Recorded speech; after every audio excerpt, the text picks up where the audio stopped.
the late 1990s, there was a hedge fund called Long-Term Capital Management that became a little bit too arrogant and a little bit too aggressive with its trading. After it got to the point of threatening the stability of the entire global financial system, the US government had to get involved, and banks on Wall Street were forced to bail them out in 1998. Fast forward just a couple of years from there, and the dot-com bubble began to burst. As the stock market began its epic crash, the Federal Reserve decided to lower interest rates to soften the blow of the recession on the economy. As Alan Greenspan was the chairman of the Federal Reserve at the time, this was called the Greenspan put. If we fast forward just a few years from there, when the housing market began to blow up in the start of the great financial crisis, we saw interest rates started to get lowered yet again in an attempt to bail out the economy, and the government rolled out TARP, the Troubled Asset Relief Program, which was essentially just a bailout for banks, AIG, and the US auto industry. This was all funded indirectly through the money printer at the Federal Reserve by the massive expansion of their balance sheet. Now, over the coming years, they would promise over and over and over again to undo this bailout and let their balance sheet return to normal. But every time the Federal Reserve tried to do that, new problems would arise and they would have to start up a new round of quantitative easing yet again. That is until 2016, when the Federal Reserve decided to start by raising interest rates in light of the fact that the United States had just received a large tax cut and might be able to absorb the blow. And from 2016 until the end of 2018, the Federal Reserve continued to raise interest rates. But the market just could not handle it, and the market began to crash towards the end of 2018 in what we now call a taper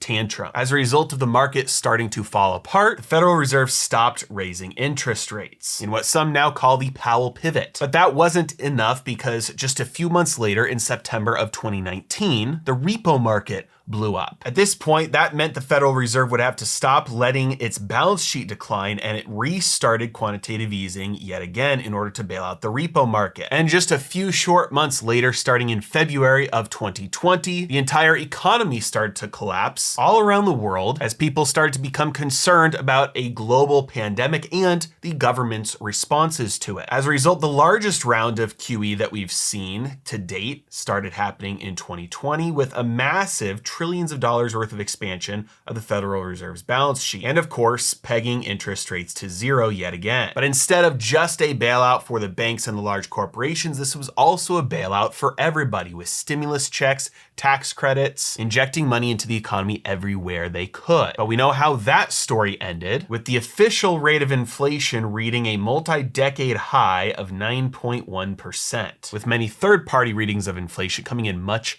higher. Basically, this latest bailout caused inflation to rear its ugly head. And unfortunately, this means that next time, when things start to fall apart, the bailout will be nowhere to be seen, and it will be reserved only for the ivory tower elites, Wall Street large corporations maybe, and the politically connected. And we can see the evidence of that starting in March of 2023. This is a chart of the Bank Term Funding Program. This is the facility at the Federal Reserve that is being used to allow banks to exchange treasuries at full value. So what in the world does this have to do with the next bailout not being for you and I? Well, as you probably remember, in March of 2023, a new round of bank failures started. We had seen 0 bank failures for all of 2021 and 2022, but starting in 2023, we saw a record number of assets lost through bank failures. Most of this came from just a couple of very large banks that had massive amounts of deposits that were well over the FDIC insurance level. This meant that if those banks failed, all of those depositors' money would have been lost. But how did those banks even get into trouble in the first place? When all the money printing started in 2020 and 2021, most banks believed the Federal Reserve when the Fed said,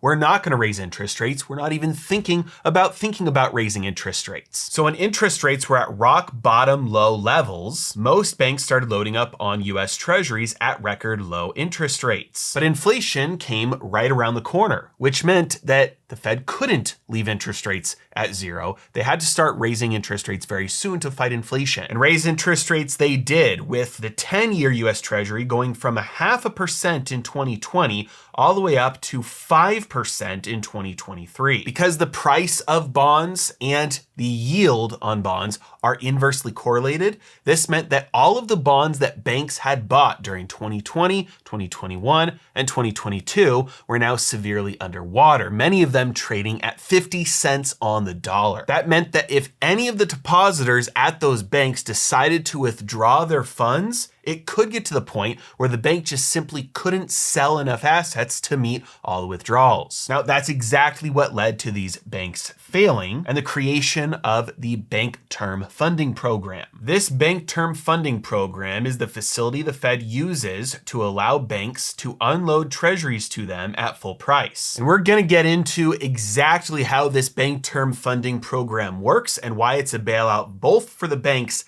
and for the US Treasury market right now. But first, we have to look at the individual bank bailouts and exactly who is saved and who is not. Because when we look at the banks like Silicon Valley Bank that were bailed out, it wasn't the bank itself, it was just the depositors, even though they had way more than the FDIC limits. All the deposits at those banks were saved. They were simply transferred to a new bank. Yes, the Fed had to print a bunch of money for this, which is why their balance sheet spiked in March of 23, but that was simply to maintain the amount of dollars that those depositors had in their accounts. So number one, the bailout was for the depositors at the banks, not the shareholders, not the bank itself, just the depositors. Number two, if you remember at the time, there was zero implicit guarantee given to any other banks at the time. Jerome Powell and Yellen were specifically asked what would happen if more banks started to be in trouble, and they basically said, we're gonna have to take this on a case-by-case basis. If another, especially a small bank, starts to fail, and they are not systemically important, meaning if they fall over, nothing else will happen to any of the other banks,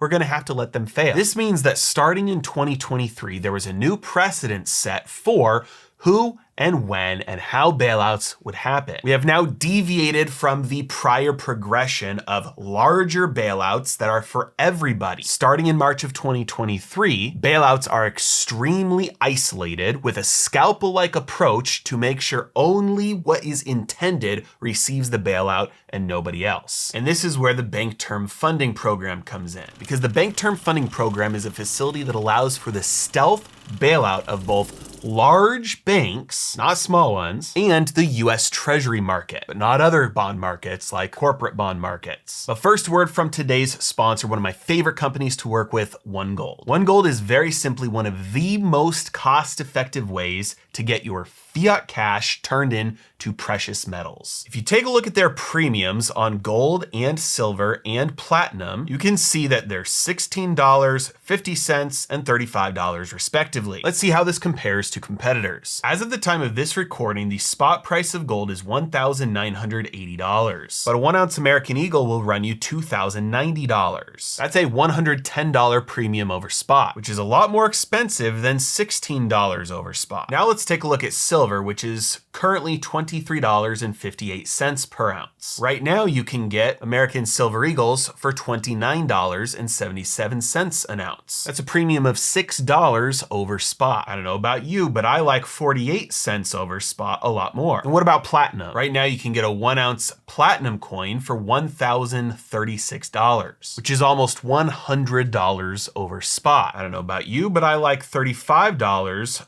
over spot more. Now at this point you're thinking, well, that's just because having your metal in storage is cheaper. I might as well just buy the ETF GLD and have the cheapest option possible. Wait one sec. The gross expense ratio to own GLD is 0.4%, whereas with OneGold, the storage cost per year is 0.12%. That means it's almost triple the cost to own GLD rather than precious metals through OneGold. No matter which way you slice it, OneGold is going to be the most cost-effective option for you to buy and hold precious metals. And the best part is with OneGold, at any time, you can redeem it and request physical delivery, or you can sell it 24/7 and have the cash sent straight to your bank account. And if you'd like a small bonus for signing up, use the link in the description below to start buying precious metals with OneGold today. Okay, back to the Bank Term Funding Program. Let's zoom in here on the chart so we can see this usage with more detail and in more clarity. The Bank Term Funding Program, the BTFP, is quite literally bailing out large banks and the US Treasury market at the same time.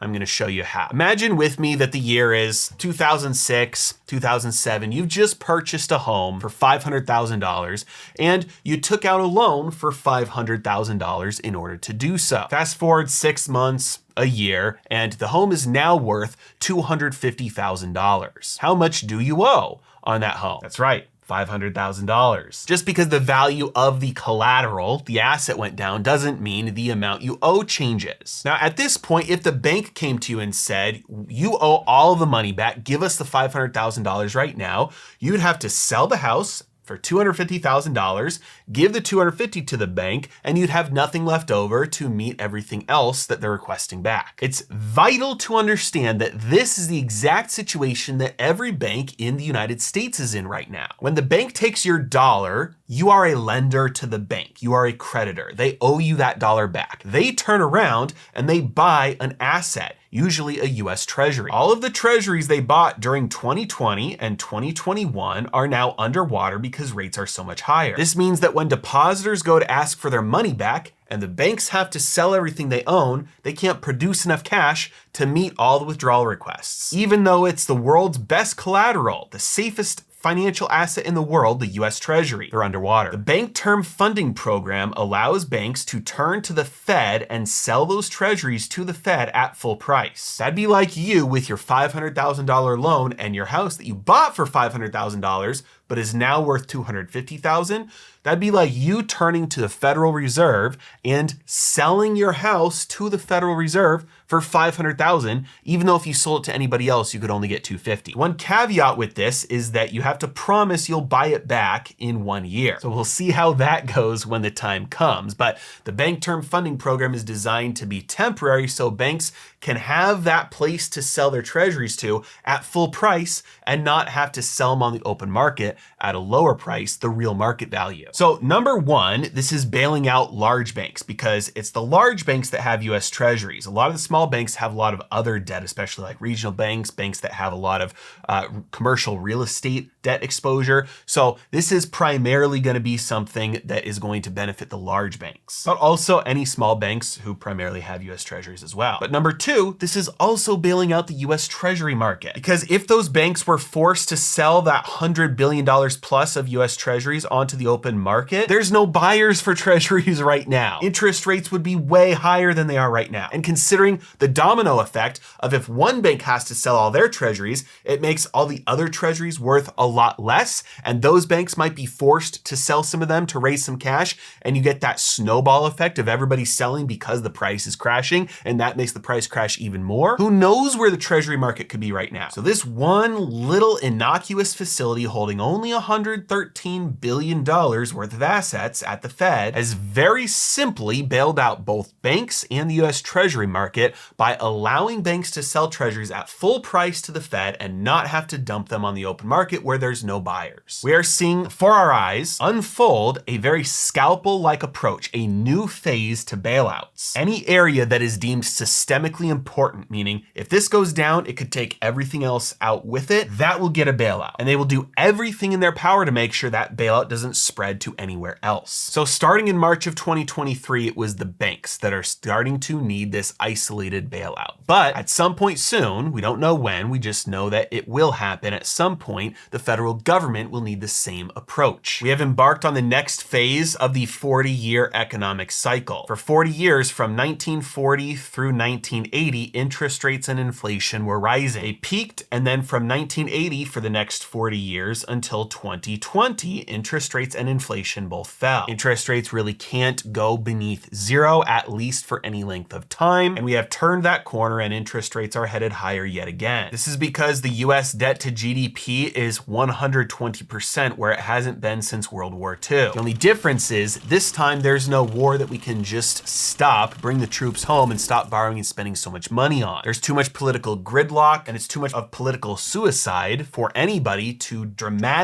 or sufficiently reduce government spending. The interest on the national debt alone is very quickly becoming the largest item on the budget. The government has to borrow more and more just to pay for its past borrowing. And at some point, they're gonna go to borrow money, and there simply won't be enough for them to borrow. This is when the Federal Reserve will have to step back in and its balance sheet will start to increase yet again. But this will not be lower rates for everybody. This will not be quantitative easing or stimulus checks for everybody. This will be targeted just to fund the government. This means inflation is headed higher because once that government spending begins to be funded by increasing the money supply yet again, inflation will take off again. We will begin to have an expanding money supply once again. And with inflation already squeezed out of the bottle, that will only make things worse. Lenders know this, which means if we have expectations of inflation between 5 and 10% for the foreseeable future, good luck getting a mortgage anywhere near that. Interest rates on all debt will go up dramatically, all debt that is, except debt for the US government. So it is true that we saw for a couple of decades, the pattern was larger bailouts for more and more people, institutions, more money printing, lower rates, easier conditions for all. Every time something is hard, just fire up the printer. But that trend came to an end when inflation got released. It's not going back in the bottle now. The next bailout will be for them, not for us. Now, if you're feeling a little bit overwhelmed and taking a look at this and not knowing what is the right way to play this, not to worry. You don't have to be right to make money. In fact, if your strategy for investing depends on you being right, you'll always be broke. You have to learn how to make money in any market because the only thing that matters is profits not being right. And you have to learn how to do that with less risk, exposing your portfolio to a smaller and smaller chance